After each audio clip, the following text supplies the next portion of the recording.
I'm sure I'll contradict myself. I'm sure Dobbs will have a big drop, and I'll just be cussing him out on this podcast. But no, I won't. I'm just super high on him.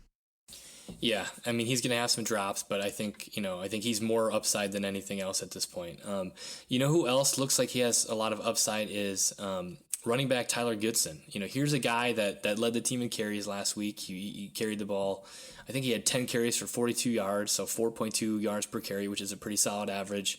He also had a reception for 10 yards, so I mean throughout the game only about 52 yards total, but he is a guy who kind of passes the eye test. Our offensive line has played pretty well in pass protection, but and done pretty well from a run blocking perspective. But there have been a couple times the pocket is collapsing after the handoff, and he just kind of has to make his own yards. But here's a guy that I think could make this team and maybe contribute a little bit this year. Especially if we have to get AJ Dillon and Aaron Jones some rest, but he could start the year as running back 3. With I think it's decided. I'm sure you'll say it's too early to say. I mean, I think you're right. He 100% passes the eye test, and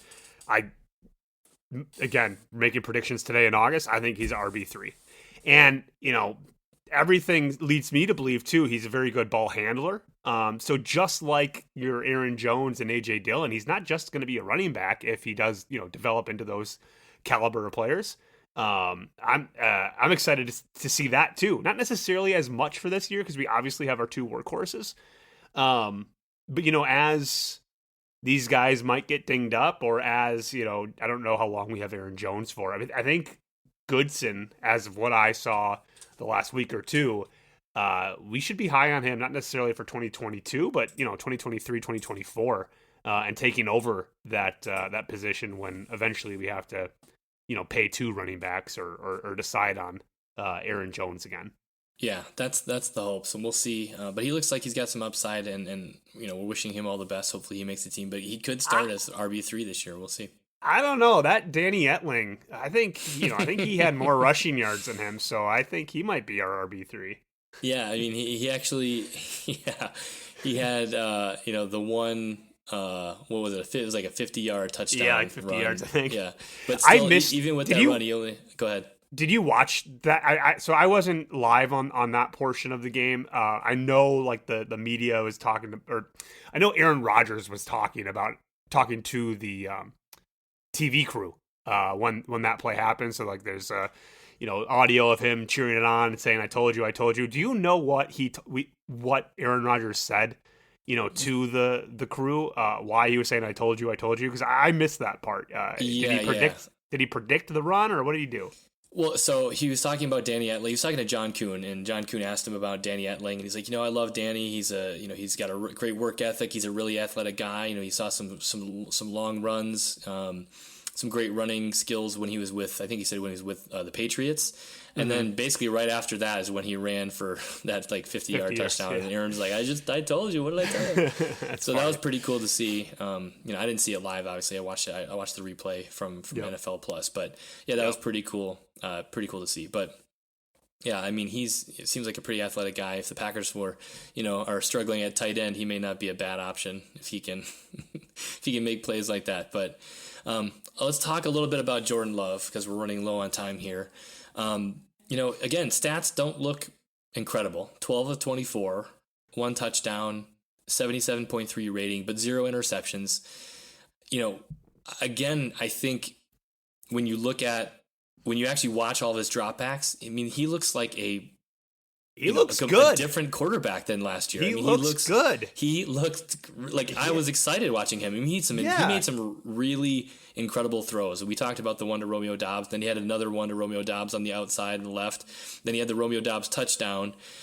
He had a lot of velocity on the ball. He threw some really good balls. He seemed to just be poised from the get-go. He had a lot of drops from his receivers too, and a lot of balls that probably won't go down in the record books as a drop, but ones where I think you and I watching live, if it were Aaron throwing that ball, you'd be like, come on man, you got to come down with that, kind of like a 50-50 bang bang play.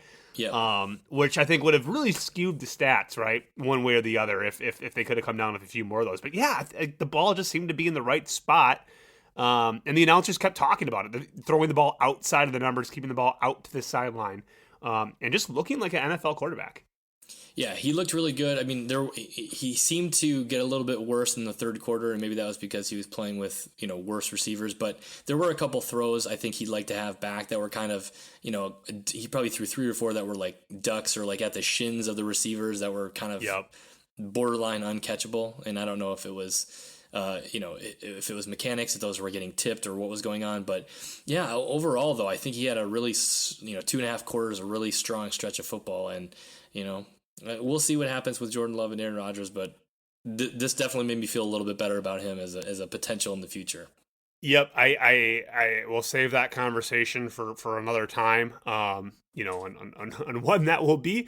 But yeah, I was at the very least he's upping his trade value, or at the very least he makes me feel more confident if Aaron Rodgers gets COVID again, right? Or if Aaron Rodgers has to leave a game because of an injury or something to that extent. I think he can get us a win, right? I don't think he can, go Nick Foles and go win a Super Bowl after Aaron Rodgers goes down in whatever week. But if Aaron's gone for a week or two, I think we can win one, at least one of those 2 games, which is all you need in a backup if you're hoping to get if you have Super Bowl aspirations. Yeah, for sure. It wasn't all good though. Let's touch a little bit on the bad from this game. I think there were still some issues on special teams. I think as a whole, special teams are look like they're getting a little bit better, but they allowed a couple of long returns, which was again an issue last year. A couple of returns past the 50-yard line. You don't like to see that. Too many men on the field. Yeah, not enough men on the field on back-to-back plays, essentially, or back-to-back special team plays. What bugs you more, right? Let's pretend this was a regular season game. What bugs you more, the lanes and allowing the longer returns, or the boneheaded, the management, which is more on the coaching staff, right? The 12 versus 10. What gets you going more? I've got to say the mental issues. Like if you don't even have the right personnel on the field or the right number of players on the field, like there's no excuse for that. You're professionals, like figure it out. I mean, I can forgive the physical stuff to an extent, but if you're just setting yourself up for failure by not having the right personnel or the number of players on the field, then that's inexcusable in my opinion.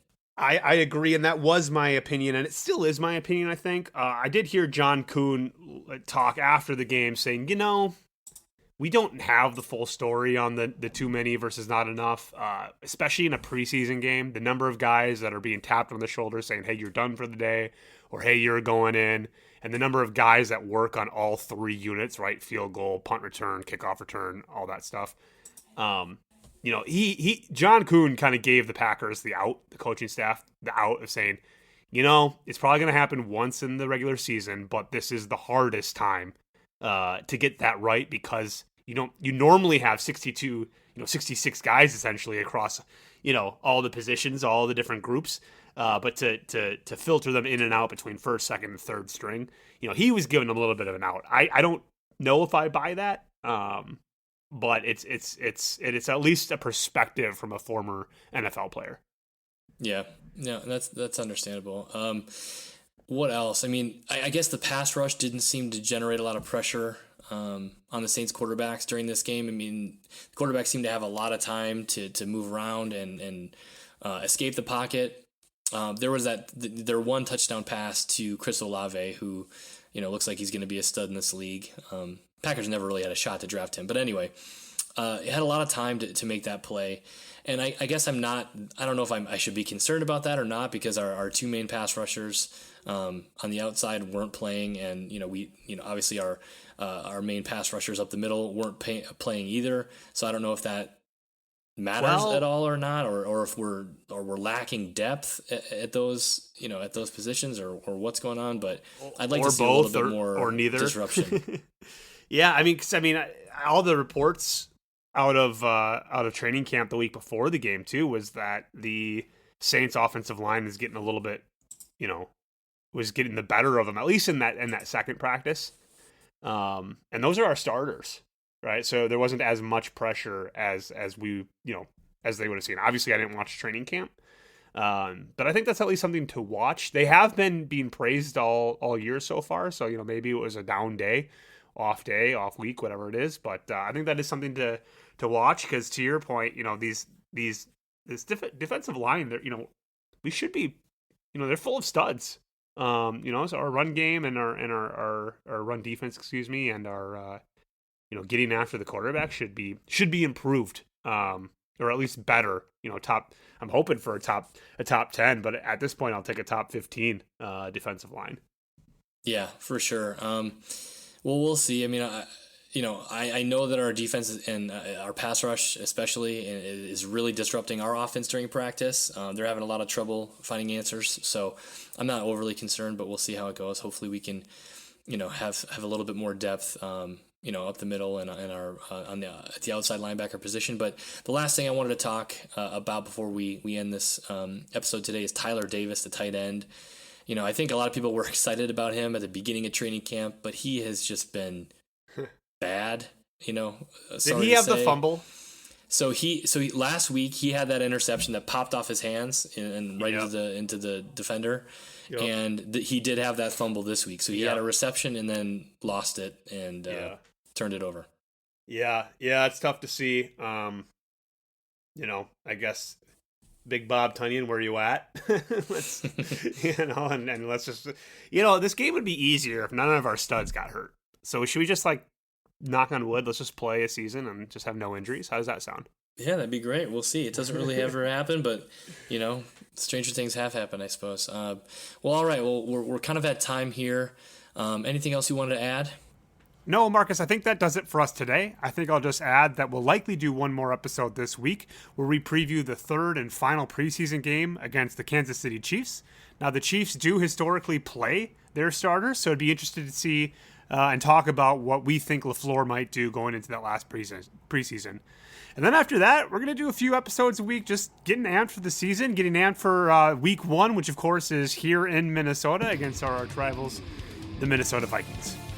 Thank you everyone for listening to another episode of the Green and Golden Boys Packers podcast. Don't forget to subscribe and rate us on your favorite podcast service. And as always, go Pack Go.